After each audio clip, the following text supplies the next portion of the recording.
everybody, thanks for tuning into today's video.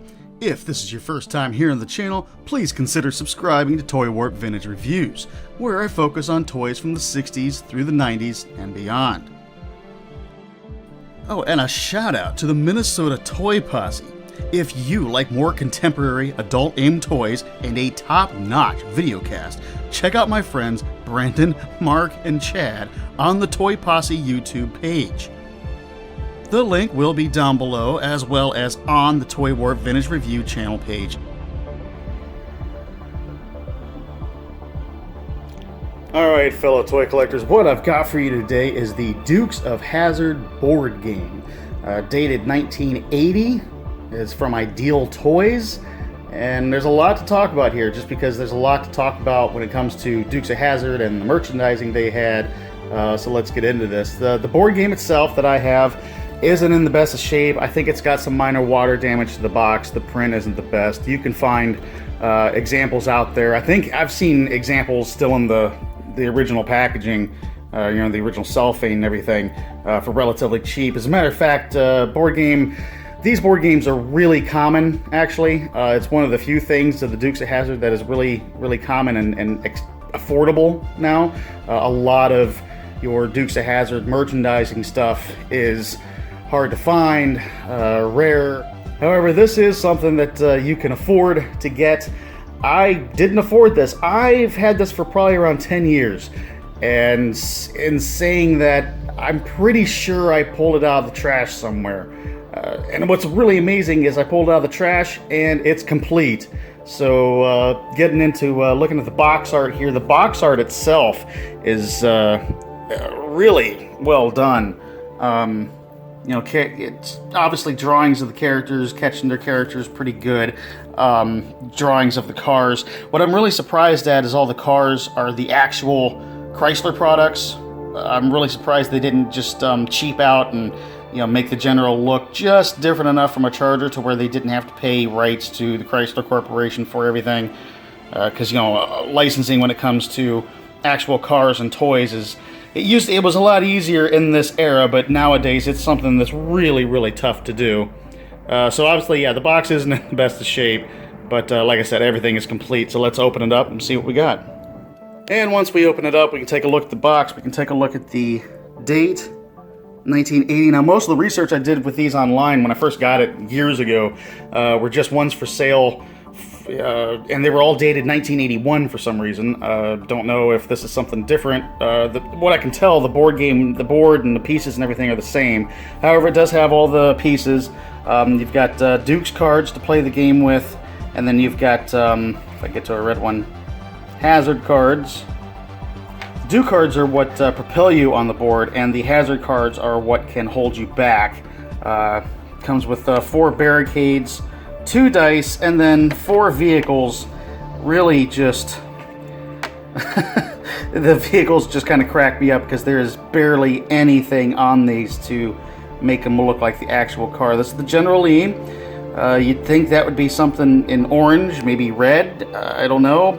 It does contain kind of a Confederate flag on top, and the reverse hood scoops. The front, for some reason, has headlights and an up and down grille. Obviously, the General didn't have that. No taillights molded into it. And as you can see by my hands holding it, it's kind of cheesy looking. Then you've got Uncle Jesse's truck, which should have been molded in white. I don't know why it wasn't. It does a little bit better job capturing what Jesse's truck was, because hey, you know what, we all watched this show and the vehicles were just as much characters as the people in the show. We've got Cooter's truck here, molded in green. It's basically the same mold as the Uncle Jesse truck. It's just got a boom in the back and some lights on top, but everything else is the same. About the only thing they did a decent job with the molding is Daisy's Jeep. That's pretty much just because the Jeep can only come out one way. Jeep's a pretty iconic vehicle. But yeah, that's Daisy's Jeep. So this is the game board itself.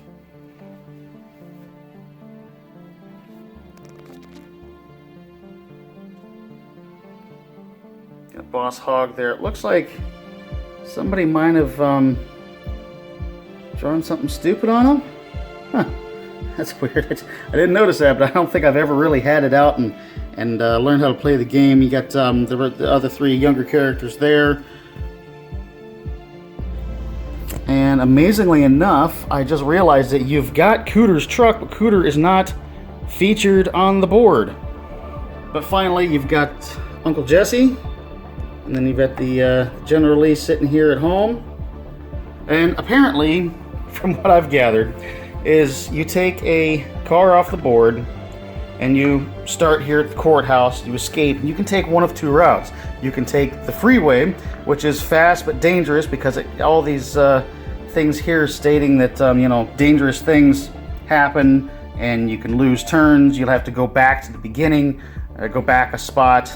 Or you can take the dirt road and you advance on the dirt road through these dice. Now, if you on the freeway, you get 2 rolls of the dice, so you have a better chance of moving forward faster. However, there are more hazards. Or if you're doing the dirt roads, you do 1 roll of the dice, and you can move 1 at a time on the dirt road. And there's even a shortcut here where you could jump the bridge like they do in the show, metaphorically, I guess.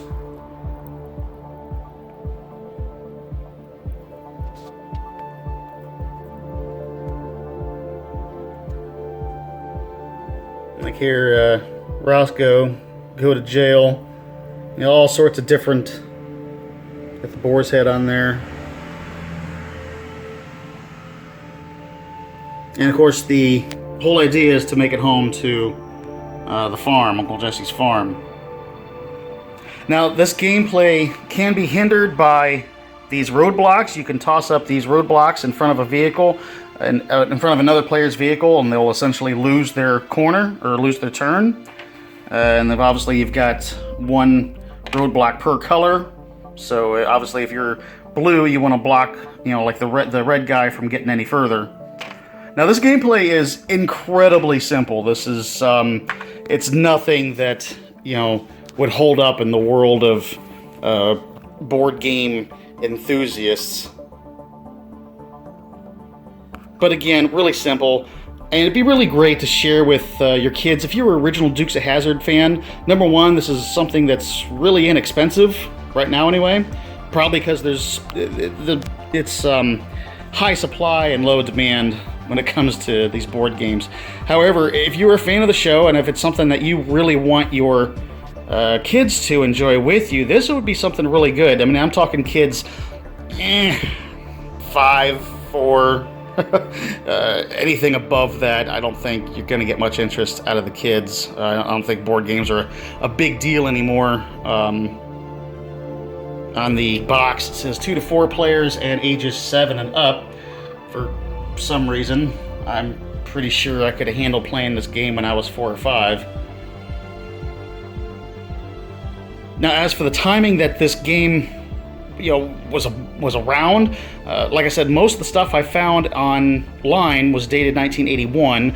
I don't know, again, why this game is dated 1982. I'm going to take an educated guess and say it probably ran through 1984, so it was available for a couple of years. In 1984, obviously, if you know anything about the show, the quality of the show really took a nosedive, and so did the ratings, and then in 1985, the show was canceled after 6 years of being on the air. Now, it's kind of weird, too, that this is from Ideal Toys. The marketing for the Dukes of Hazzard was really all over the place. Knickerbocker had like a powered car track, the Wrist Racer. Ertl had the die-cast. Mego had the rights to the action figures. So it was really just all over the place when it came to different companies offering Dukes of Hazzard memorabilia. And, you know, some of that stuff is really astronomical when it comes to prices and everything now. But yeah, that's it. That's a quickie video. That's the Dukes of Hazzard board game, guys. I appreciate you guys for watching. Give it a subscribe. Give the channel a subscribe. Give the video a like, if I can get that out. And enjoy the rest of your day.